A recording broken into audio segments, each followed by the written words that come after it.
اللہ تبارک و تعالیٰ نے انسانوں کی ہدایت کے لیے قرآن کریم کو اپنے آخری حبیب جناب نبی کریم صلی اللہ علیہ وسلم کی اوپر نازل فرمایا۔ انسانوں کی بھلائی کے لیے، انسانوں کے دین اور دنیا دونوں جہان کی کامیابی کے لیے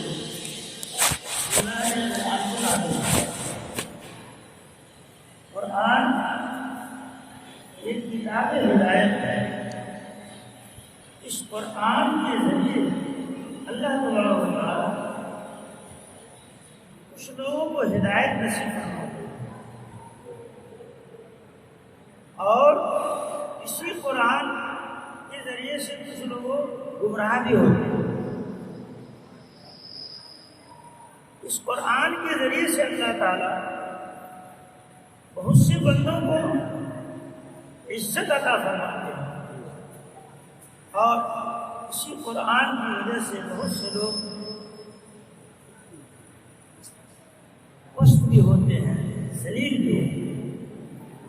جنہوں نے اس قرآن کو اپنے سینے سے لگایا وہ اللہ کے یہاں بلند ہو گئے، اور جس نے اس کو چھوڑ دیا وہ پست اور ذلیل ہو گیا، اس کو خسارے میں پڑ گیا۔ ہدایت کے معنی ہے کہ آدمی کی صحیح رہنمائی ہو جائے، آدمی کو وہ چیز مل جائے جو چاہ رہا، اسی جگہ پہنچے جہاں آدمی کے لیے بھلائی کی چیز موجود۔ جب بیان شروع ہوا پہلے سے ٹھیک رہا تھا، جن بھول جاتا ہے۔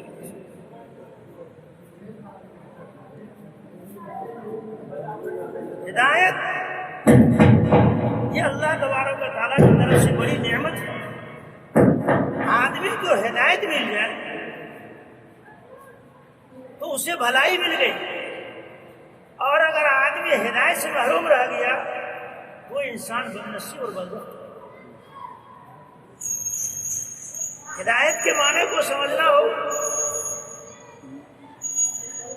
ایک آدمی بیمار ہوا، اسے ڈاکٹر کے یہاں جانا ہے،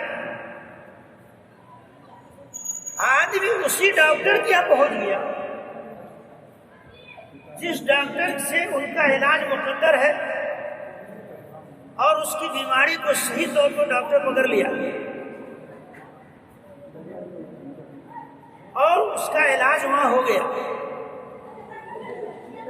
تو سمجھیے کہ ہدایت اس نے پائی، صحیح جگہ پہنچ گئی۔ آپ جانتے ہیں بہت دفعہ آدمی ایک ڈاکٹر کے یہاں جاتا ہے، بیماری صحیح طور پر پکڑا نہیں جاتی ہے، آدمی پیسے خرچ کرتا ہے، وقت خرچ کرتا ہے،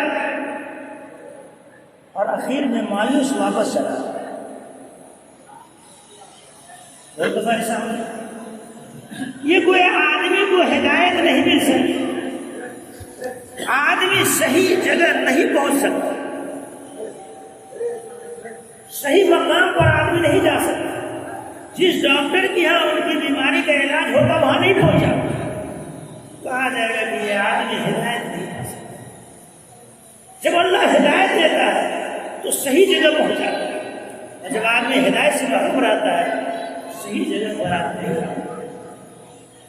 ہدایت دنیا میں بھی انسان کے لیے بھلائی کی چیز ہے، آدمی کی نیک بختی اور خوش بختی اور آدمی کی سعادت کی چیز ہے، اور آخرت کے اعتبار سے بھی ہدایت آدمی کے لیے سعادت اور نیک بختی کی چیز ہے۔ دنیا میں آدمی ہدایت مل جائے تو آدمی خوش ہوتا ہے، اپنے مقصد کو پا لیتا ہے، اور ہدایت نہیں ملتی ہے تو آدمی چکر مارتا رہتا ہے اور آدمی ناکام چلا جاتا ہے۔ اس لیے آدمی کو ہدایت ہمیشہ مانگتے رہنا چاہیے۔ یہ ہدایت کے محتاج ہم دنیا کے کاموں میں بھی ہیں اور آخرت کے کاموں میں بھی ہیں۔ کام کہاں سے بنے گا؟ آدمی کو پتا ہے بھائی؟ آدمی کو پتا نہیں. آدمی غلط جگہ چلا جاتا ہے اور وہاں سے محروم مایوس واپس چلا جاتا ہے. ہدایت نہیں ملی، آدمی ناکام نامراد ہو. صحیح جگہ چلا گیا، آدمی کامیاب افراد ہو. تو ہدایت کی ضرورت ہے بھی نہیں. دنیاوی امور میں بھی ہدایت کی ضرورت ہے اور آخرت کے کاموں میں ہدایت کی ضرورت ہے. ہم لوگ اب تو سمجھتے تھے کہ ہدایت کا تعلق صرف آخرت سے. شاید اب تک آپ نے یہی سنا اور یہی ذہنی دماغ میں بیٹھا رہا کہ ہدایت کا معاملہ آخرت کے کاموں سے ہے. دنیا میں ہدایت کی ضرورت ہم کو نہیں ہے. اس مثال سے سمجھ میں آیا آپ کو کہ ہم ہدایت کے محتاج دنیاوی کاموں میں بھی ہے اور اخروی کاموں میں بھی ہے. ہدایت ہوگی ہماری، صحیح رہنمائی ہو گئی، ہم صحیح جگہ پہنچ جائیں گے، صحیح آدمی کے پاس پہنچ جائیں گے اور ہمارا کام بن جائے گا. اور ہدایت نہیں ہوگی، ہم غلط جگہ چلے جائیں گے اور آدمی بولتا ہے یار ہم غلط جگہ پھنسے، ہم غلط آدمی کے چکر میں پڑے. یہ آدمی کو کب ہوتا ہے؟ جب آدمی کو اللہ کی طرف سے ہدایت نہیں دی. اور اللہ نے ہمیں دعا سکھائی ہے، اہدنا الصراط المستقیم، پروردگار ہم کو سیدھا راستہ دکھائیے، سیدھا راستہ دکھائیے تاکہ ہم گمراہ نہ ہو اور اپنے مقصد کو پا سکے. یہ سیدھا راستہ آخرت کے اعتبار سے ان لوگوں کا راستہ ہے جن پر اللہ کا خاص انعام ہے. یاد رکھیے یہ 4 قسم کے بندے ہیں، یہ 4 قسم کا گروہ ہے، یہ 4 طبقہ ہے، یہ 4 جماعتیں ہیں جن پر اللہ کی خاص رحمت اور اللہ کا خاص انعام نازل ہوا. اللہ نے خصوصی معاملہ ان کے ساتھ کیا ہے. اور ان 4 کے علاوہ اللہ کی رحمت اور اللہ کی طرف سے ہدایت کا کوئی مستحق نہیں ہے. ان 4 ہی کے اوپر اللہ نے انعام فرمایا. ان 4 میں سے پہلا طبقہ، پہلا گروہ تو انبیاء علیہ السلام کا طبقہ ہے. پہلا گروہ نبیوں کا گروہ ہے.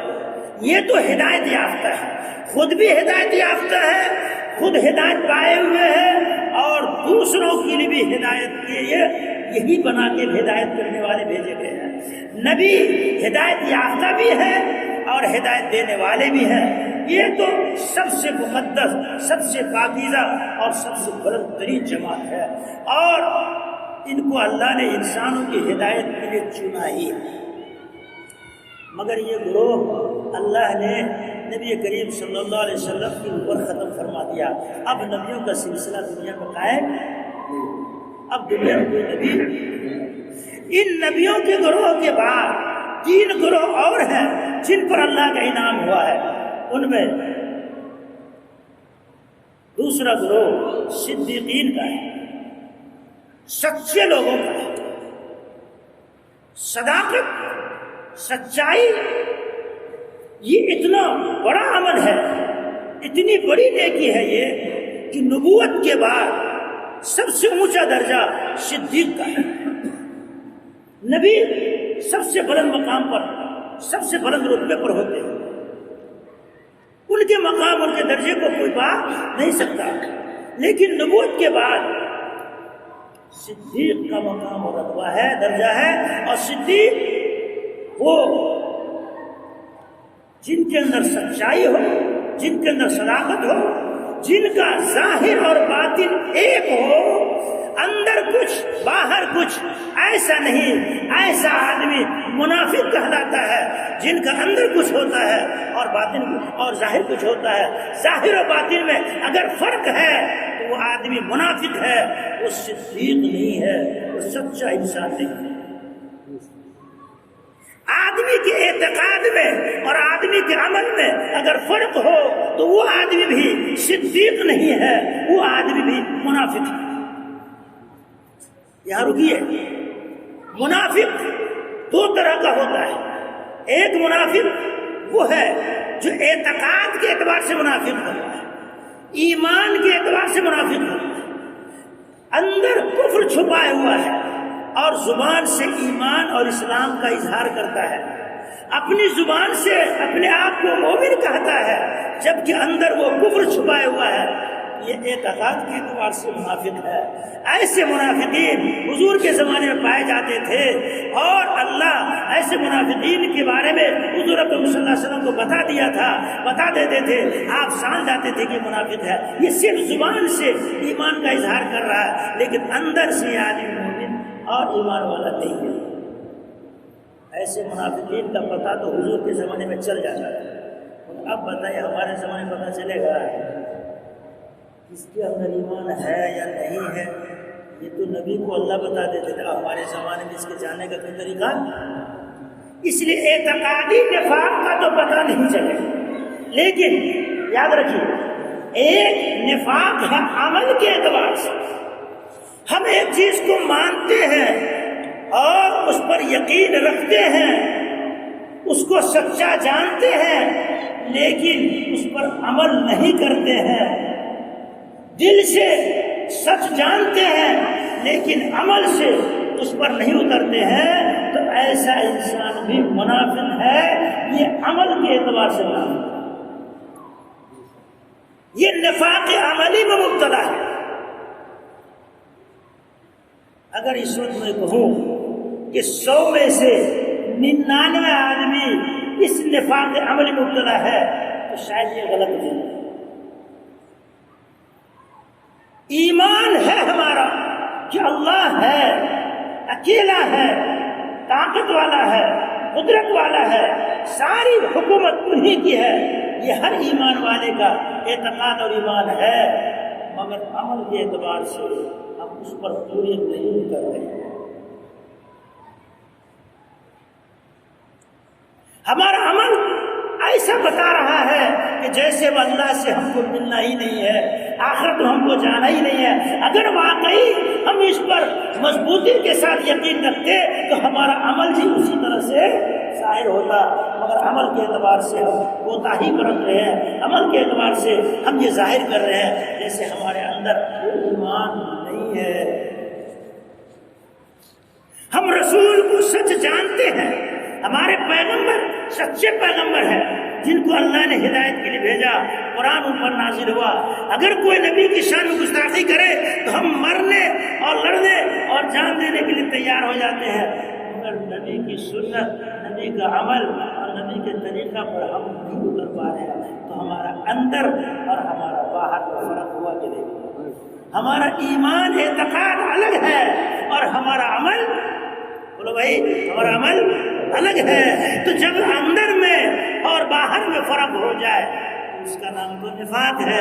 اب بتائیے کتنے لوگ ہیں جو عملی اعتبار سے نفاق مبتلا ہے؟ ہم اللہ رسول کو سچ جاننے کے باوجود بھی ان کی ہدایت پر، ان کے احکام پر، ان کے بتائے ہوئے طریقے پر چلنے کے لیے تیار، عمل کے اعتبار سے منافق ہوئے کہ نہیں؟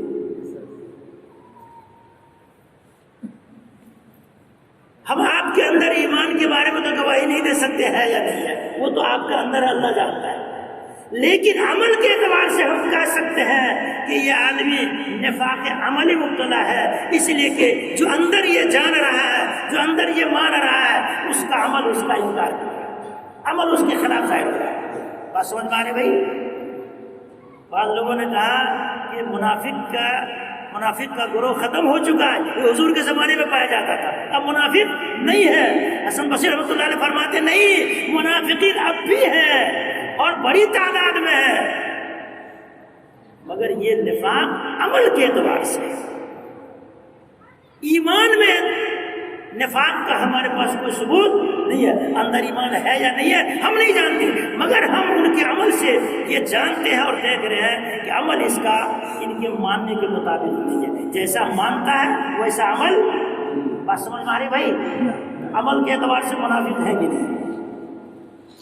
حسن بصری رحمۃ اللہ علیہ تو یہاں تک فرماتے ہیں کہ اگر اللہ منافق اتنی تعداد میں ہے کہ تم گن نہیں سکتے، اگر اللہ منافقوں کو ایک دم لگا دے، دم نگری، تو تم بستی میں رہ نہیں پاؤ گے، جگہ نہیں ملے گی، سمجھے؟ جب منافقین کی تعداد زیادہ ہے اور اس کی پہچان کے اللہ تعالیٰ دم لگا دے تو ہر آدمی کے پیچھے دم لگی ہوگی، آدمی چلے گا کیسے، رہنا مشکل ہو جائے۔ نفاق عملی بہت زیادہ پائی جائے، بہت زیادہ اس کا وجود ہے، اور منافق بننا یہ اللہ کے نزدیک ناپسندیدہ ہے۔ اللہ کے یہاں تو اندر اور باہر دونوں برابر رہنا چاہیے، جیسا اندر ہو ویسا ہی باہر۔ اگر دونوں میں فرق ہے تو منافق ہے، اور اگر دونوں برابر ہے تو وہ آدمی صدیق ہے، وہ آدمی سچا ہے، اور صدیق کا مرتبہ نبی کے بعد ہے۔ اس آدمی اس مرتبے کو پا سکتا ہے، آدمی صدیق کے درجے کو پا سکتا ہے۔ ہم صرف اپنے عمل کو سچا کر لیں، اپنے اعتقاد کو سچا کر لیں، اپنے ایمان کو درست کر لیں، اور اپنے ظاہر باطن کو برابر کر لیں تو صدیق کا مرتبہ پا سکتے ہیں۔ باقی اس میں درجات الگ الگ ہیں، لیکن آدمی صدیق کے مرتبے کو پا سکتا ہے جبکہ زبان میں سچائی آ جائے، عمل میں سچائی آ جائے، ہمارا اندر اور باہر دونوں برابر ہے۔ آج زبان ہماری جھوٹ کے ساتھ ملوث ہے، ہم زبان کے سے جھوٹ کا ارتکاب بے تحاشا کرتے ہیں۔ اللہ تعالیٰ کے یہاں جھوٹ بولنے والا آدمی صدیق نہیں ہے، اللہ کے یہاں جھوٹ بولنے والا آدمی منافق ہے، اور منافق کی سزا ہے۔ گالی دینے والا، بددعا کرنے والا، لعنت بھیجنے والا اس صدیق کے مرتبہ کو نہیں پا سکتا۔ حضور اکرم صلی اللہ علیہ وسلم نے فرمایا کہ جھوٹ منافق کی پہچان یہ ہے کہ جب بات کرے تو جھوٹ بولے، جب امانت رکھی جائے تو خیانت کرے، اور جب وعدہ کرے تو وعدہ خلافی کرے۔ آپ انصاف کے ساتھ دیکھیے، یہ تینوں باتیں مسلمانوں پائی جاتی ہیں۔ بولتے ہیں، جھوٹ بولتے ہیں، وعدہ کرتے ہیں، وعدہ خلافی کرتے ہیں، اور جب کوئی امانت رکھی جائے تو امانت میں خیانت کرتے ہیں۔ صدیق کا کام، اور دوسرا گروہ اس پر اللہ کا انعام ہوا اس شہداء کا جنہوں نے اللہ کے دین کے خاطر اپنی جان کو بھی قربان کر دیا، اپنے عمل سے اپنے ایمان کا ثبوت پیش کیا۔ ہم واقعی ایمان والے ہیں، اور ہم اپنے عمل کا ثبوت اور اس کا اظہار اس طرح کرتے ہیں کہ اللہ کے نام پر، اللہ کے دین پر اپنی جان کو قربان کرتے ہیں۔ اور چوتھا درجہ جو سب سے کم درجہ ہے وہ صالحین کا ہے، آدمی کی زندگی شریعت کے مطابق گزرے، آدمی اپنی زندگی اس کے مطابق گزارے جیسا کہ اللہ اور ان کے رسول کا فرمان ہے، اللہ اور ان کے رسول کا حکم ہے۔ اگر آدمی اس کے مطابق زندگی گزارتا ہے یہ صالح ہے، یہ نیک ہے، اور جن پر اللہ کا انعام ہوا ان میں سب سے آخری درجہ صالحین کا ہے۔ بات سمجھ میں آئی؟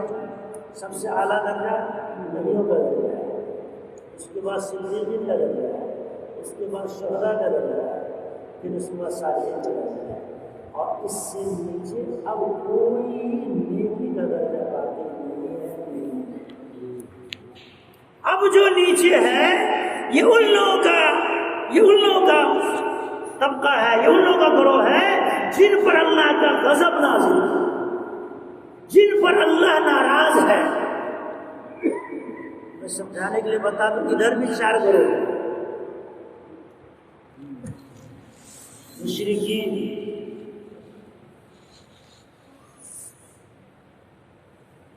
منافقین، کفار اور گنہگار۔ 4 مشرک، منافق، کافر اور فاجر، کھلے طور پر گناہ کرنا۔ ایک لفظ ہے فاسق، گنہگار، ایک ہے فاجر، کھلا اعلانیہ گناہ کرنا۔ یہ وہ جماعت ہے، یہ وہ گروہ جن پر اللہ غضبناک ہوتا، اللہ ان پر غصہ ہوتا ہے، ان پر اللہ کا انعام نہیں بلکہ اللہ کا قہر، اللہ کا غضب حاصل ہوتا ہے۔ اب آپ غور کیجئے تو نبوت کے مقام پر تو خیر آ ہی نہیں سکتے، اس لیے نبوت کا دروازہ تو بند ہے۔ صدیقین کا مقام بھی ہم کو حاصل نہیں، اس لیے کہ ہمارے عمل میں اور ہمارے اندر میں بہت کافی فرق ہے۔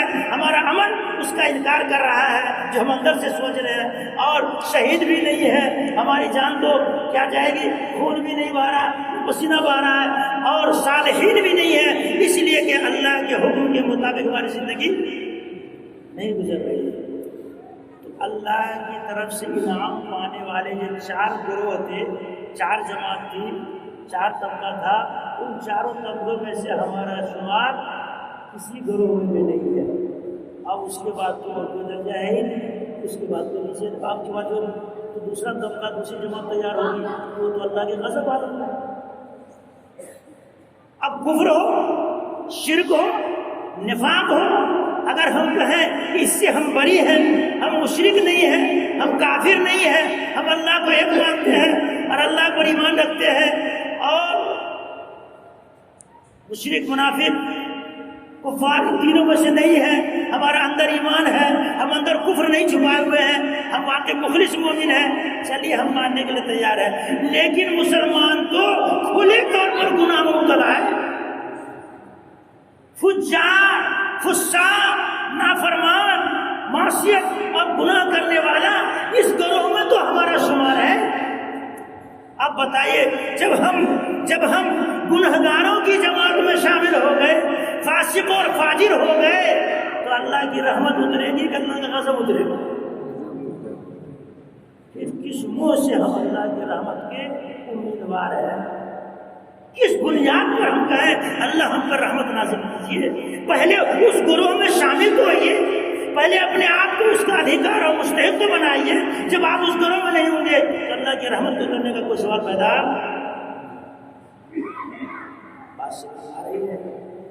آج مسلمانوں کا اور ایمان والوں کا اکثر طبقہ اور بڑی تعداد یہ ان میں ہے جن پر اللہ کا غضب اترتا ہے، جن پر اللہ کی طرف سے مصیبتیں، بلائیں اور اللہ کی ناراضگی اترتی ہے۔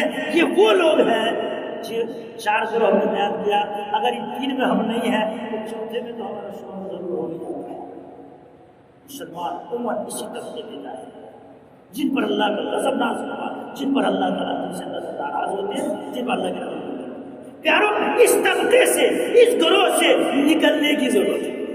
اس گروہ میں اپنے آپ کو شامل رکھیں گے، پھر اللہ تعالیٰ کی رحمت ہے اور اللہ تعالیٰ کی برکت ہے ہم پر نازل نہیں ہے۔ رحمت کے نازل کرنے کے لیے، اللہ کی مہربانی کو اتارنے کے لیے ہم کو صالحین میں شامل ہونا ہوگا، اللہ کے حکم کو پورا کرنا ہوگا، نیکی کا راستہ اپنانا ہوگا۔ من جاء بالحسنۃ فلہ عشر امثالها، جو نیکی لے کے آئے گا اللہ اس کو 10 گنا اجر اور ثواب دے گا۔ ایک نیکی کے بدلے میں اللہ تبارک تعالیٰ 10 گنا اجر عطا فرماتا ہے۔ مگر یاد رکھیے، من جاء بالحسنہ کہا، جو نیکی کرے گا، یہ نہیں کہا جو نیکی لے کے آئے گا۔ علماء نے بڑی اس میں معنی اور بڑی اس میں حکمت اور باریکی بیان کی ہے کہ صرف نیکی کر لینا آدمی کے لیے کافی نہیں ہے، بلکہ نیکی کو لے کے آنا بھی ضروری ہے، تب کام آئے گا۔ اگر نیکی کیا اور نیکی لے کے نہیں آیا تو وہ کارگر نہیں ہے، وہ انسان کامیاب۔ یا ایھا الذین آمنوا اتقوا اللہ، اے ایمان واللہ سے ڈرو، وَلْتَنْظُرْ نَفْسٌ مَا قَدَّمَتْ لِغَدٍ، دیکھو کہ تم کل کے لیے آگے کیا بھیجے ہو، تم کل کے لیے کیا بھیجے ہو۔ یہ کل کون سا کل ہے؟ یہ جمعرات والا کل نہیں ہے، یہ جمعرات والا کل نہیں ہے، جمعرات ہو جائے تو جمعہ والا کل نہیں ہے۔ یہاں کل سے مراد آخرت کا کل ہے، قیامت کا دن ہے۔ تم دیکھو اگلے دن کے لیے کیا بھیجے ہو۔ آدمی کام یہاں کرتا ہے اور اس کی کمائی دوسری جگہ جاتی ہے۔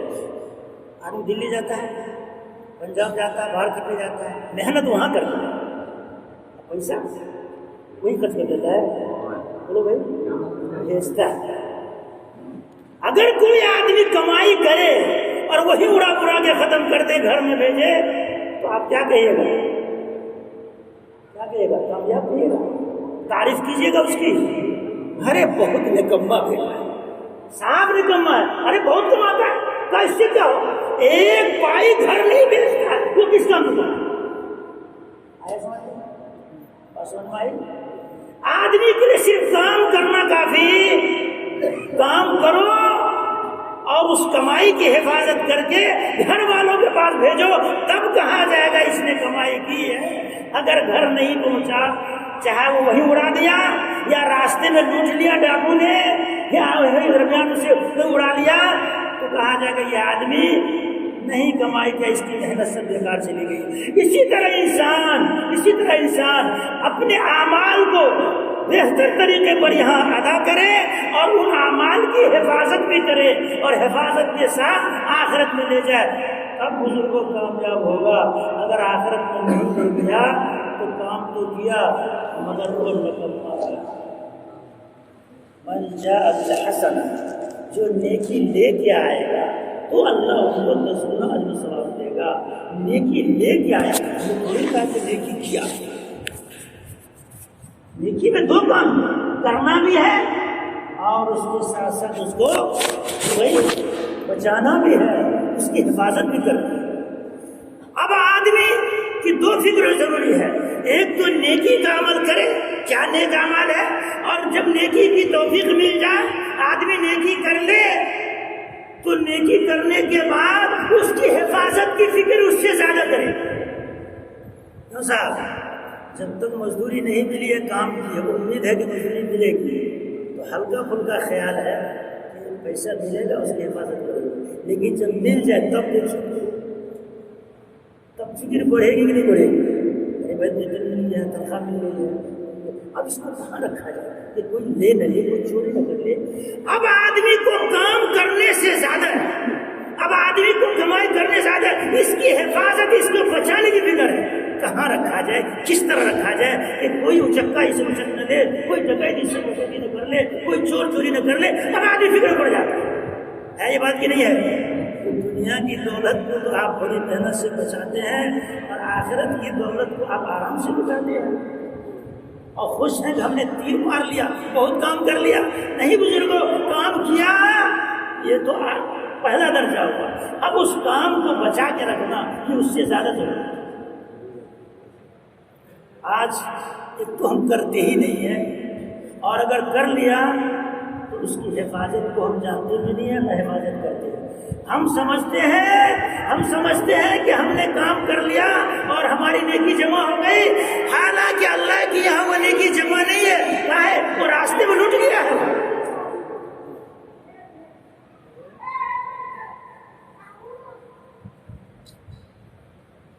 وہ راستے میں ختم ہو چکا۔ وَيَحْسَبُونَ أَنَّهُمْ يُحْسِنُونَ صُنْعًا، وہ گمان کرتے ہیں کہ اچھا کام کریں، حالانکہ وہ ان کا عمل باقی۔ اب ایک آدمی نیکی کرتا ہے، اس نیکی کے بعد اگر اس کو عجب ہو گیا، عجب کی معنی اپنے کو کچھ سمجھنے لگے، میں نے کیا، جب اس کا خیال آیا تو وہ نیکی سب کے سب مٹ گئی، چل بول اللہ کی وہ نیکی نہیں پہنچ سکی۔ جب آدمی کے دل میں اپنی نیکی کا، اپنے عمل کا خیال آ گیا کہ ہم نے کچھ کیا ہے۔ یاد رکھیے، اللہ کے یہاں عمل قبول ہے یا نہیں ہے اس کی تو گارنٹی مشکل ہے، بہت مشکل ہے یہ، اور قبول کرنے والا اللہ ہے، اور اللہ قبول کیا یا نہیں کیا اس کو۔ اچھا، اللہ کے دربار کے لائق ہمارا عمل ہے بھی یا نہیں، سوچنا پڑے گا۔ دیکھیے ایک مثال دیتا ہوں، بادشاہ نے ایک محفل لگائی، ایک سبھا لگائی، اس میں لوگوں سے کہا لوگوں اپنے ہدیہ تحفہ سوگات لے کر کے آؤ۔ بڑے بڑے امیر آئے، وزیر آئے، مالدار آئے، بڑے دولت والے آئے، اپنی حیثیت کے مطابق سب کچھ لے کے آئے۔ بادشاہ کے پاس تحفہ تحائف کا اور ہدیہ کا ڈھیر لگے۔ بات سمجھ میں آ رہی بھائی؟ اسی میں ایک دیہاتی، ایک کسان، ایک سبزی اور ساگ بیچنے والا وہ بھی لے کر کے چلا ہے اور بادشاہ کے پاس جانے کہتا ہے حضور میں بھی آپ کے لیے تحفہ لایا۔ کیا لائے وہ؟ ساگ لائے، عمر وزیر بتائیے وہ بادشاہ کے لائق ہے جہاں بڑے بڑے وزراء اپنی قیمتی چیز لا رہے ہیں، سونے ہیرے جواہرات، وہاں اس ساگ اور بیگن کی کوئی حیثیت ہے؟ بادشاہ اس کو مار کے بھگائے گا کہ تو کیا لے کے آیا ہے؟ ہم لوگ بولتے ہیں بڑے بڑے آدمی بھیڑ آیا، ایسے بولتے ہیں کتنی بڑی بڑی دولتیں لے کے آیا اور یہ تو لے کے آیا۔ بتائیے وہ مار کھانے کے لائق ہے کہ نام کے لائق ہے؟ وہ بھگا دینے کے لائق ہے، وہ اس لائق نہیں کہ اس کو جگہ دی جائے اور اس کو جو اس کے تحفہ قبول کیا جائے۔ مگر اگر بادشاہ اپنی نرم دلی سے، اپنی نرم دلی کی وجہ سے اور اپنے بڑے دل ہو اور جذبہ کی وجہ سے اس کو قبول کر لے اور کہیں چلو جو کچھ لے کے آؤ میرے پاس جمع کر دو، تو بتائیے اس کو اس پر ناچنا چاہیے نہ بادشاہ کا شکر ادا کرنا چاہیے؟ یہ تو اس کی بادشاہ کی مہربانی ہے، یہ قبول کر لیا، یہ قبول کرنے کے لائق ہی نہیں تھے تو بابا کرنے کے لائق، یہ اس کی مہربانی ہے، اس نے اسی کمتر چیز کو، گھٹیا چیز کو، بے قیمت چیز کو انہوں نے اپنی مہربانی سے قبول کر لیا، ورنہ ہمارا تحفہ قبول کیے جانے کے لائق بڑے بڑے بادشاہ اپنا تحفہ دے رہے ہیں، ہماری کیا ہے؟ ہارون رشید کے زمانے میں قحط پڑا، قحط سمجھتے ہیں؟ بارش پڑی، کہیں پانی دور دراز سے ایک دیہاتی کہیں سے گزر رہا تھا، ایک گڈھا تھا، پرانے لوگ مٹکویاں جانتے ہیں، مٹکویاں نوجوان لوگ سمجھے کہ نہیں سمجھے؟ جنگلوں میں مٹی کا گڑھا کھود دیتے تھے اور اس میں نیچے سے پسو چھوڑتا تھا، دھیرے دھیرے پانی کا چشمہ بنتا تھا، اس میں پانی جمع ہو جاتا تھا۔ جو لوگ بعد میں جنگلوں میں کام کرتے تو ان کو پانی نہیں ملتا تو اسی مٹکویاں سے، اسی کنواں سے وہ پانی پیتے اور اپنی پیاس بجھاتے۔ بڑے لوگوں کو سمجھانے کی ضرورت نہیں ہے، آج کل نوجوان اور نئی جنریشن کو اس طرح کی چیزوں کو کہاں پتہ چلے گا؟ آج تو ماشاء اللہ بوتل ہے اور ٹھنڈا ہے اور گرم ہے اور پتہ نہیں کیا کیا ہے، اس لیے اب لوگوں کو سمجھ میں بات نہیں آتی ہے، پرانوں کو سمجھ۔ وہ کڑھا مل گیا، پتہ نہیں کب کا سڑا ہوا بدبودار پانی اس میں تھا، دیہاتی کی نظر پڑ گئی، اس نے قحط کا زمانہ ہے، پانی کہیں نہیں ہے، پانی کہیں نہیں مل رہا ہے، اگر ہم یہ پانی بادشاہ کی خدمت میں لے کے جائیں گے بادشاہ کو بہت انعام دے گا۔ اس نے گھڑا میں وہ پانی بھرا، جب وہ بہت دن کا سڑا ہوا بدبودار اور کائی کیچڑ گندا پانی تھا، مگر وہ سمجھتا تھا کہ پانی کہیں نہیں مل رہا ہے، اگر اس کو لے کے جائیں گے بادشاہ بہت خوش ہوگا، ہم کو انعام ہوگا۔ اور اس کو اچھی طرح سے ڈھک کر کے اور سجا کر کے کپڑا وپڑا سے ڈھک کر کے لے گیا، بادشاہ کے دربار میں پہنچا۔ بادشاہ کی دربار میں پہنچا اور درباریوں سے کہا مجھے جانے دو اندر۔ درباریوں نے روکا، کہا مجھے اندر جانے دو، کیوں؟ میں بادشاہ کو ایک تحفہ دینا چاہتا ہوں، بادشاہ کو میں ایک سوغات دینا چاہتا ہوں۔ لوگوں نے جانے دے دیا، اندر پہنچا۔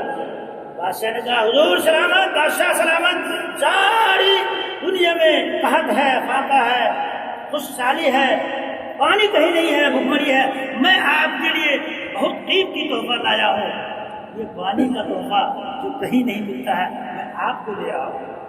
اور نوش پہ تاؤ دے رہا ہے، ہم بہت بڑا تحفہ بادشاہ کو دے دیا، بہت بڑا سوغات ہم نے دے دیا، بادشاہ ہم کو انعام دے گا۔ اس کے دماغ میں جانتے ہیں غرور ہے، اس کی دماغ میں فخر ہے کہ میں نے بہت بڑا کام کر بڑا تیر مار دیا۔ بادشاہ کا دل تو بادشاہ ہوتا ہے نا، بڑا ہوتا ہے، اس نے چہرے سمجھ میں اس کو بہت فخر ہے اپنی اس تحفہ، لیکن سزا نہیں، کچھ نہیں کیا تمہارا۔ اور وزیر سے کہا اشتہاری کو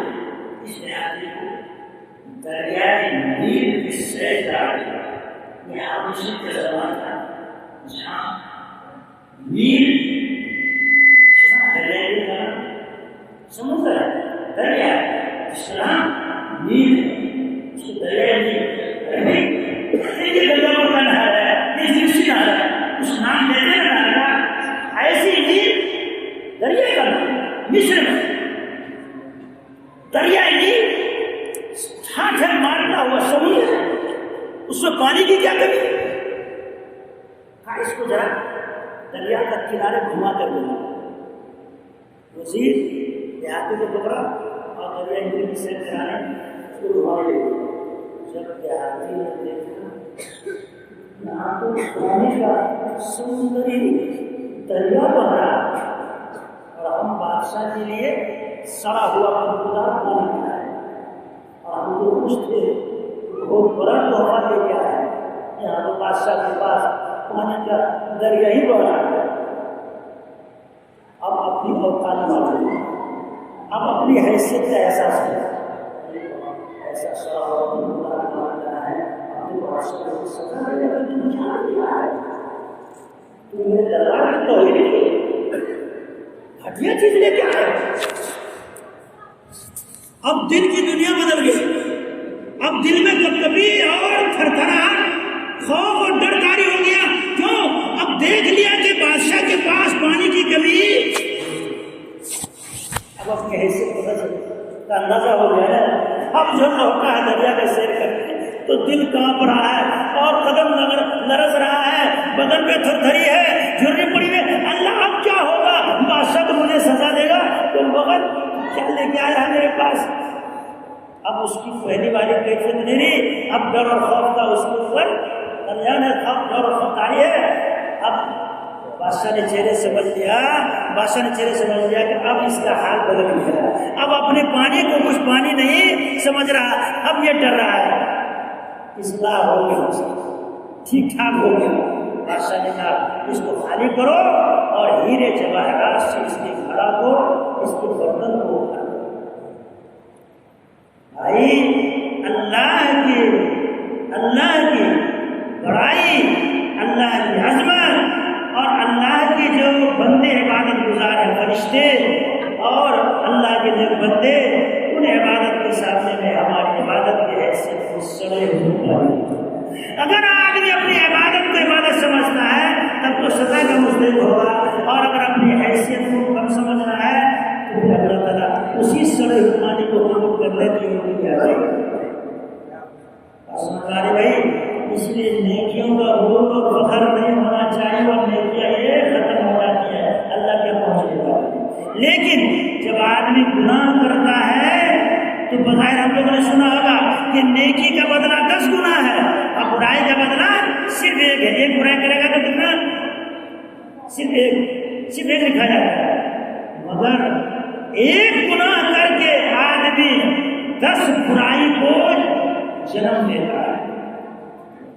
عجیب بات ہے، گناہ 1 اور اس میں خرابی 10۔ ہم لوگ تو سنتے ہیں 1 نیکی کرتا ہے تو 10 گنا ثواب ملتا ہے، اور گناہ 1 کرتا ہے تو 1 ہی گناہ لکھا جاتا ہے۔ ہم لوگ اب تک یہ سنا ہے نا، نہیں سمجھے بات؟ ہم لوگ تک کیا سنے ہیں، مگر ہم آج الٹتے ہیں۔ ہم لوگ کیا کہہ رہے ہیں؟ ایک تو نیکی کے بارے میں قید ہے کہ جو نیکی لے کے آئے گا تو بہت مشکل کام ہے نیکی کو بچا کے لے جانا۔ لٹیرا موجود ہے، شیطان موجود ہے ہمارے نیکیوں کو ختم کرنے کے لیے، بہت سے راستے کھلے ہوئے ہیں، شاید کہ ہم اپنی نیکی کو بچا کر کے اللہ کے پاس نہ لے جا سکیں، پھر اللہ کے ہم نام کا مسئلہ کیسے کریں گے؟ لیکن اگر گناہ 1 کرتا آدمی، ہم سمجھتے ہیں کہ 1 گناہ کرنے سے 1 ہی گناہ لکھا جاتا ہے، لیکن سنو، آدمی گناہ 1 کرتا ہے، لیکن 1 گناہ کرنے کے بعد آدمی اس کے اندر 10 خرابی کو پیدا کر لیتا ہے، اس کے اندر 10 برائی جمع ہو جاتی ہے، اس کے اندر 10 برائی پیدا ہو جاتی ہے۔ بتاؤ، آدمی جب 1 گناہ کرتا ہے، ذہن میں رکھیں، آدمی جب 1 گناہ کرتا ہے اس 1 گناہ کرنے کی وجہ سے آدمی اپنے خالق کو، اپنے مالک کو، اپنے پیدا کرنے والے کو اپنے اوپر ناراض کر لیتا ہے۔ کون سا گناہ کرنے سے اللہ راضی اور خوش ہوتا ہے کہ ناراض ہوتا ہے؟ آپ آپ کے بچہ آپ کے اولاد آپ کی بات نہیں مانے آپ تو بہت خوش ہوں گے کہ میرا بیٹا ماشاء اللہ بہت اچھا ہے، یہ بھی بات نہیں مانتا ہے۔ نہیں، جب بات نہیں مانتا تو آدمی ناراض ہوتا ہے۔ آدمی اگر ایک گناہ کرتا ہے تو اللہ تبارک تعالیٰ اس بندے سے ناراض ہوتے ہیں، جبکہ ہمارا پیدا کرنے والا اور ہمارا مالک، ہمارا پالنہار، اور اللہ کو ہم پر قدرت ہے، اللہ ہم کو سزا دے سکتا ہے، وہ کمزور نہیں ہے۔ تو ایسے طاقتور، ایسے مہربان خالق اور مالک کی ہم نافرمانی کر کے ان کو ناراض کرتے ہیں، پھر بھی ہم مغن ہیں، خوش ہے، ہم بہت اچھا ہے۔ ایک گناہ کا یہ عیب، یہ خرابی، یہ کمزوری سمجھ آ گئی، صرف یہی کیا کم ہے کہ ہم اپنے مالک کو ناراض کر دیتے ہیں اپنے کو۔ اور جب مالک ناراض ہو گیا تو ہم کہاں ٹھکانا پائے، ہم کہاں رہیں، ہمارا کون کام بنائے، ہماری بیوی کو کون سدھارے؟ ہم نے اصل جڑ ہی کو ناراض کر دیا۔ کیوں صاحب بولتے ہیں ارے جب تمہارا راجا ہی ناراض ہو گیا تو تمہارا کام کیسے ہوگا، ہمارا خالق ناراض ہو گیا، ہمارا کام بھی کرنے کے بجائے بگڑتا چلا گیا۔ نقصان سمجھ میں آیا؟ ایک گناہ نے کیا کیا؟ یاد کیجیے، اللہ کو کیا کر دیا؟ ناراض کر دیا۔ اللہ کی ناراضگی سے بڑھ کر کے انسان کی کوئی بدبختی نہیں ہے۔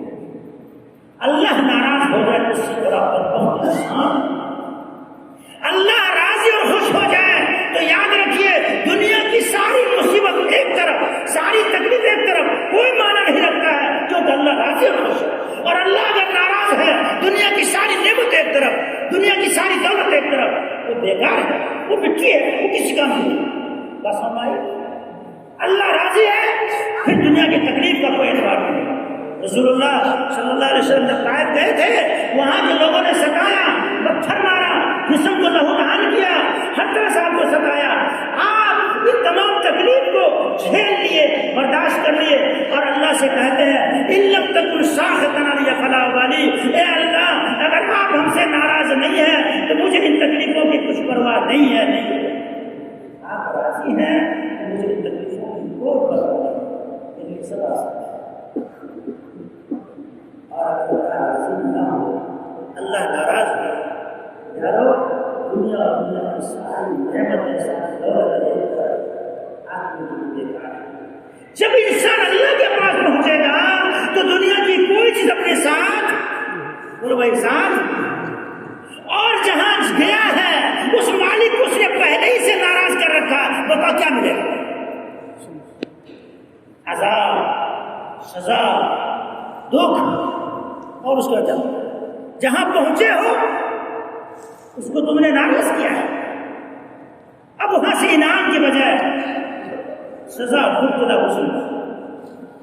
ایک گناہ میں پہلا عیب، پہلی خرابی یہ ہے کہ مالک کو ناراض کرتا ہے۔ جو سب سے زیادہ مہربان ہے ہم نے اسی کو ناراض کر دیا۔ اب آئیے، جب آدمی گناہ کرتا ہے تو سب سے زیادہ جو خوش ہوتا بتا دو، ابلیس، شیطان کا جو بابا ہے، اس کا جو سردار ہے، اسی کا نام ابلیس ہے۔ یہ انسان کے گناہ سے سب سے زیادہ خوش ہوتا ہے، تو اپنے خالق کو تو کیا ناراض اور اپنے دشمن کو کر دیا خوش۔ ایسے آدمی دشمن کو ناراض کرنا چاہیے، دشمن کو خوش کرنا چاہیے۔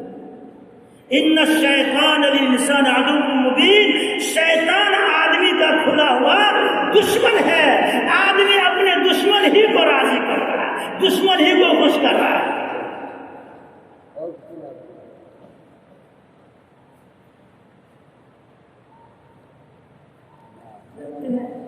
یہ شیطان اللہ سے عہد کرتا ہے کہ ہم انسان کو گمراہ کریں، اس کو بھٹکائیں، اس کو تاکہ ہمارا یہ ساتھی بن جائے۔ کہاں شیطان جنت میں جائے گا نا دوزخ میں جائے گا؟ بولے بھائی معلوم ہے کہاں جائے گا؟ نہیں معلوم. شیطان کہاں جائے گا؟ تو ہر آدمی اپنی پارٹی کو بڑھانا چاہتا ہے کہ نہیں؟ تو شیطان بھی کیا چاہتا ہے؟ میری پارٹی زیادہ ہو اور جہاں ہم جائیں وہیں سب کو لے کے جائیں. جو آدمی گناہ کرتا ہے وہ شیطان کے پارٹی میں داخل ہوتا ہے. وہ انسان شیطان کو خوش کرتا ہے اور شیطان کے گروہ کو بڑھاتا ہے. اور جب گروہ کو بڑھائے گا تو جہاں شیطان جائے گا، جہاں پارٹی کا سردار جائے گا، پچھلا آدمی کو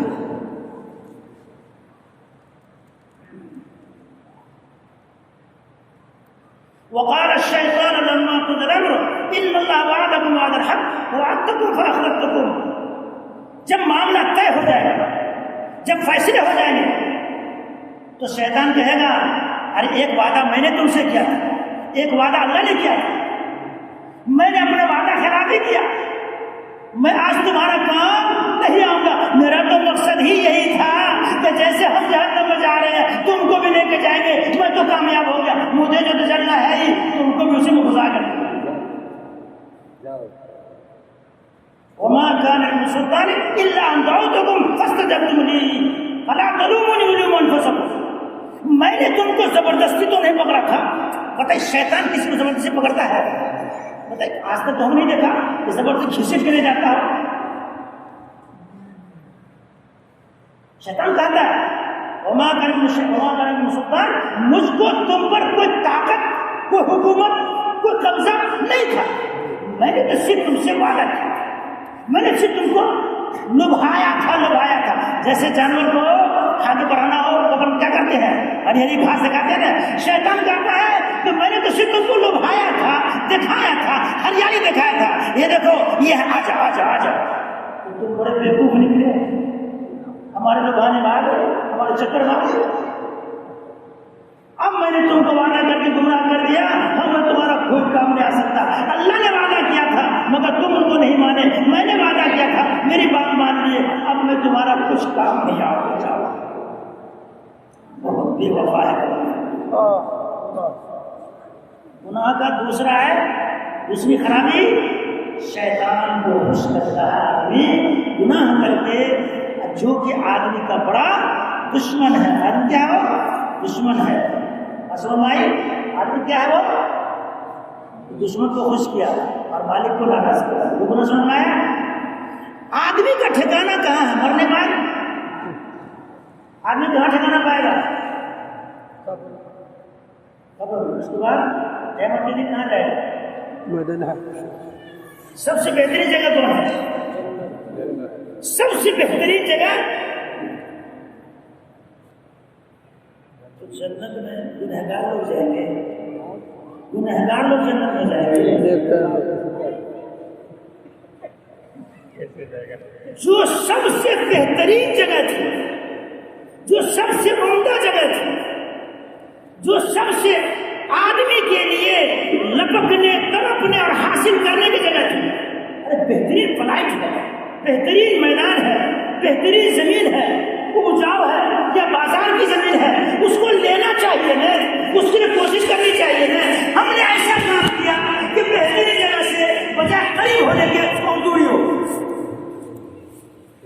احسن المواضع، بہترین جگہ، خوبصورت جگہ، جس جگہ کے لیے آدمی تمنا ہی کرتا ہے. تم ایک گناہ کیے اور بہترین جگہ سے بھائی نزدیک ہو گئے، دور ہو گئے. جنت اس میں نام بہت پاکیزہ ہے، بہت خوبصورت ہے. جنت بہت ہی انسان کے لیے جو خواہش ہو، جو تمنا ہو، جو آرزو ہو، تمام آرزو جنت میں. قرآن نے کہا وَلَكُمْ فِيهَا مَا تَشْتَهِي أَنفُسُكُمْ وَلَكُمْ فِيهَا مَا تَدْعُونَ. جو کچھ تمہارا جی چاہے گا، جو تم مانگو گے سب دیا جائے گا. جنت میں آدمی کو وہ تمام چیزیں میسر ہوں گی اور تمام چیزیں دی جائیں گی جو آدمی کی طلب ہوگی، جو آدمی کی چھوٹی جو آدمی راشدہ کی فوج ہے بیان ہو رہا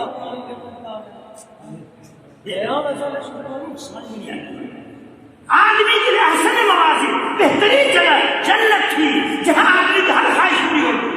کیا بتایا جنت کی مناظر اور جنت کی بشاری وہاں کی خوبصورتی کا بیان کیا ہے. مسلسل مستقل موضوع بنانے کے آیا کہ آدمی جنت میں کیا کیا نہیں پائے گا اور وہاں کیا کیا آدمی کے لیے تیار کر کے رکھا ہے.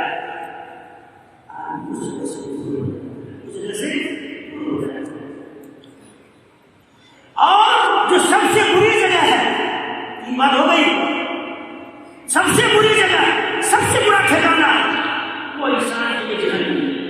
گناہ کی وجہ سے آدمی جہنم سے قریب ہے, بڑھیا جگہ سے دور ہو گیا اور بری جگہ سے قریب ہے.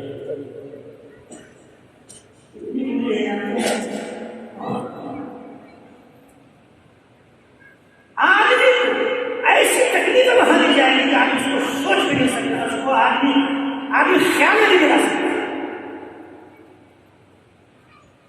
آدمی کو جہنم میں ڈالا جائے گا کہ ایک ساتھ ایک سیکنڈ میں 70 دفعہ آدمی چلے گا بنے گا چلے گا بنے گا.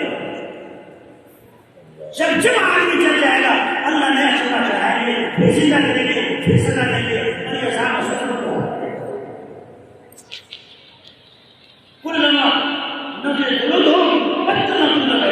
جب تک جھگڑے چل رہے گے ہم نیا چلنا چاہیں گے. آدمی کو وہاں کی آگ سے نکال کر کے, وہاں کی آگ سے نکال کر کے اگر دنیا کی آگ میں اگر آدمی کو بٹھا دیا جائے, آدمی کو نیند آنے لگے گی, سمجھے گا گھر میں کنڈیشن ہے 70 گنا تیز کریں 70 گنا تیز کر رہے ہیں. اس لیے آپ کو ذرا اپنی رد کر کے آج ہی تجربہ کر کے ٹھیکا چلا کر کے اور رد کے پیچھے کر کے نفس اپنے آپ کو بتا کرتے آدمی تم کیا اس آپ کو برداشت کر سکتے ہو؟ ذرا 1 منٹ نہیں, آدھا منٹ 10 سیکنڈ اس پر آپ دور رکھ سکتے ہو. جب تم اس معمولی آپ کو جس کی گرمی, جس کی حرارت, جس کی تپش 70 گنا کم ہے اور اس پر صرف ایک انگلی دے رہے ہیں, اس کو تو برداشت نہیں کر سکتے. تو وہ آپ جو 70 گنا گرم ہے اور انسان پورے جسم کو اس میں ڈال دیا ہے اور اس پر جہنم کے منہ کو بند کر دیا, ڈھکن لگا دیا ہے. آدمی نکل کر ہاتھ نہیں سکتا. اس دھرتی کے آدمی چلنے کی ہمت ہے. کیا اس آپ کو برداشت کر سکتے نہیں؟ کیسے اپنے آپ سے مخاطب ہوئے, اپنے آپ کو رات کی تنہائی میں اکیلے بیٹھ کر کے اپنے نفس سے مکالمہ کیجیے, بات کیجیے. اے نفس, جب تو اس آگ کو برداشت نہیں کر سکتا ہے تو جہنم کی آگ کو برداشت کر سکتا ہے.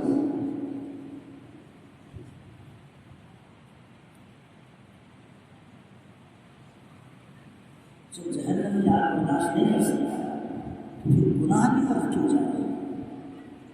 گناہ تو آدمی کو جنت سے دور اور جہنم سے قریب کرتا ہے.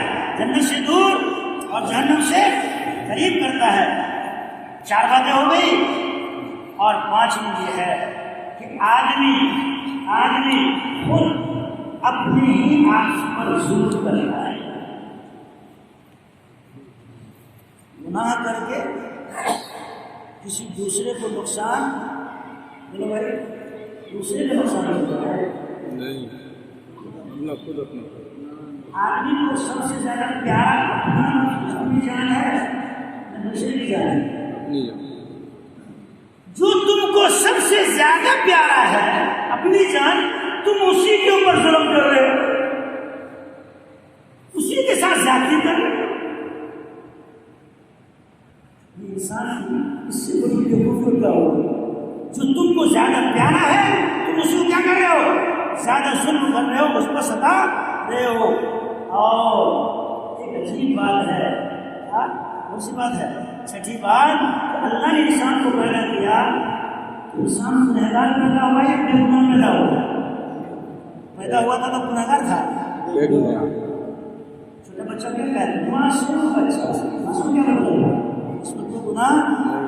اللہ نے انسان کو صاف ستھرا، بے گناہ، چکنا اور بالکل دودھ کی طرح دھلا ہوا اور صاف ستھرا پیدا کیا۔ آدمی گناہ کر کے اتنے صاف ستھرے نفس کو، صاف ستھری جان کو آدمی نجس کر دیتا ہے، گندا کر دیتا ہے، ناپاک کر دیتا ہے، اسے میلا دیتا ہے۔ اللہ تو پیدا کیا تھا بہت صاف ستھرا، مگر آج وہ گناہ کر کے اس کو نجس کر دیا، خراب کر بگاڑ دیا۔ اللہ دیا تو تھا صاف ستھرا کپڑا، اب آ کر کے اس کو پیشاب میں اور پخانہ میں اور گندگی میں لت پت کر دی، اس کو ناپاک کر دیا، خراب کر دیا۔ یہ آدمی کے لیے اس گناہ ہی کی وجہ سے ہوا۔ یہ سب گناہ کی خرابی بتا رہا ہوں کہ آدمی ایک گناہ کرتا ہے اور اتنی ساری خرابی اس کو جنم دیتی ہے کہ آدمی اپنے آپ کو ناپاک کر لیتا ہے، جبکہ اللہ نے اس کو پاک بنایا تھا۔ آدمی سمجھ میں آگے بات؟ ہر انسان کے ساتھ اللہ نے فرشتہ مقرر کیا ہے۔ کیا مقرر کیا ہے؟ فرشتہ۔ یہ فرشتے انسان کی حفاظت کرتے ہیں، یہ انسان کی حفاظت کرنے والے فرشتے ہوتے ہیں، یاد رکھیے۔ اگر فرشتہ حفاظت نہیں کرے تو آدمی محفوظ نہیں رہ سکتا ہے۔ شیطان آدمی کو اٹھا کے پٹک دے گا اور آدمی کو تکلیف میں ڈال دے گا۔ جب اللہ کی حفاظت ختم ہو جاتی ہے تو انسان مصیبت میں پڑ جاتا ہے۔ یہ اللہ کی حفاظت ہے، انسان بچا ہوا ہے۔ آپ کو بتاؤ، ایک آدمی سو رہا ہے، کان کھلا ہوا ہے کھلا ہوا ناک، ارے جانے کیا بند کیجیے گا؟ منہ نہ بند کیجیے گا، آنکھ بند کیجیے۔ اب والوں کا تو منہ کھلا رہتا ہے، سوتا ہے تو پھاٹا کھلا رہتا ہے، لیکن مانا کہ آپ کا منہ بند ہے، آنکھ بند ہے، لیکن کان ناک جیت میں اگر چونٹی گھس ہے، چونٹی سے بچ کر کے بچھو گھستا ہے، کون حفاظت کرے گا؟ اللہ حفاظت کرنے والے فرشتے کو مقرر کر دیا ہے۔ انسان کو ان تکالیف سے، ان مسائل و مشکلات سے اللہ فرشتوں کے ذریعے سے بچائے گا۔ فرشتے آپ کے اوپر احسان کرنے والے ہوئے کہ نہیں؟ اچھا، فرشتہ آپ کو تکلیف دیتا ہے؟ فرشتہ آپ کو تکلیف دیتا ہے، آپ کو حفاظت کر رہا ہے۔ وہ تکلیف بلکہ حفاظت میں جو ہم کو تکلیف نہیں دے رہا ہے، ہم اسی کو تکلیف پہنچائیں۔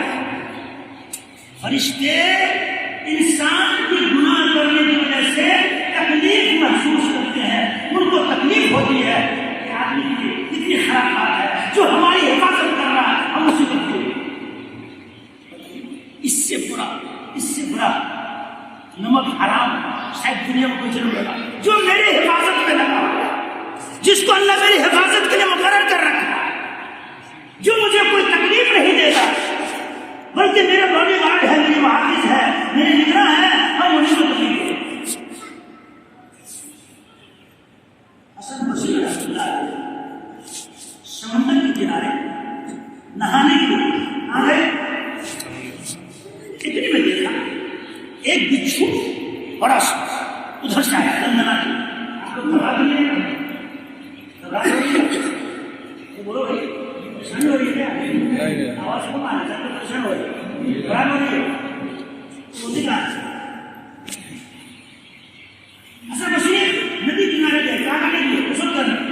دیکھا ایک بہت بڑا بچھو ادھر سے تیزی کے ساتھ آیا ندی کنارے۔ اتنے میں ایک کچھوا پانی سے ظاہر ہوا اور کنارے لگا۔ یہ بچھو کود کر اس کچھوے کی پشت پر، اس کی پیٹھ پر سوار ہوا اور یہ کچھوا بچھو کو لے کر کے چلا سمندر کے اس پار۔ ظلم مشرا دوسرا ڈاکٹر اچھا بصری میں ظلم مشرا ان کا بات ظلم مشرا اللہ فرماتے ہیں کہ میں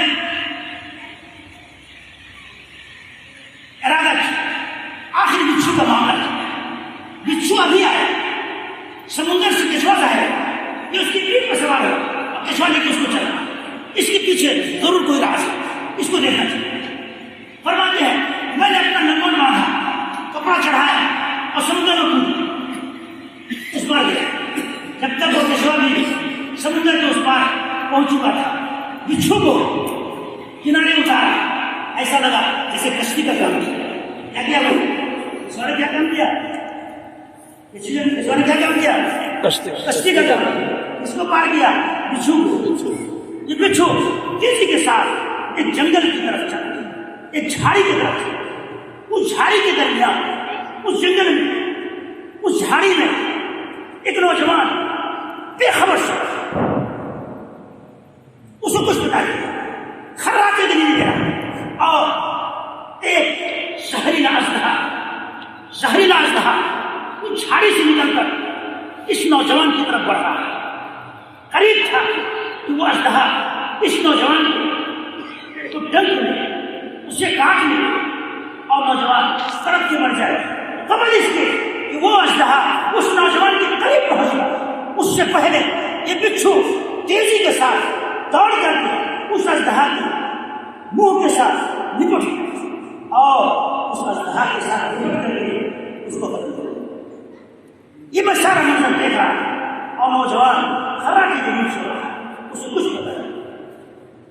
جب وہ اژدہا بچھو کے مقابلہ سے ختم ہو گیا مر گیا تو میں نے اس نوجوان کو جگایا میں نے کہا دیکھ تیرا خالق تیرا مالک تیرا پالنہار تیرا خدا تیری حفاظت اس طرح حال میں کر رہا ہے کہ تو جنگل میں بے خبر ہے تجھے اپنی حفاظت کا کوئی انتظام نہیں ہے لیکن اللہ تیری انتظام کے لیے کائنات کی حرکت کو کائنات کی ساری نظام کو اللہ کس طرح چلا رہا ہے کہ سمندر کے اس پار سے نظر بچھو کہاں سے چلا پھر اس کے لیے اللہ نے سمندر سے کشوا ظاہر کر کے تم تک اس بچھو کو پہنچایا اور اس زہریلا اژدہا کو ختم کر کے تمہاری حفاظت کی اے نوجوان پھر بھی تو اللہ کی نافرمانی کرے گا۔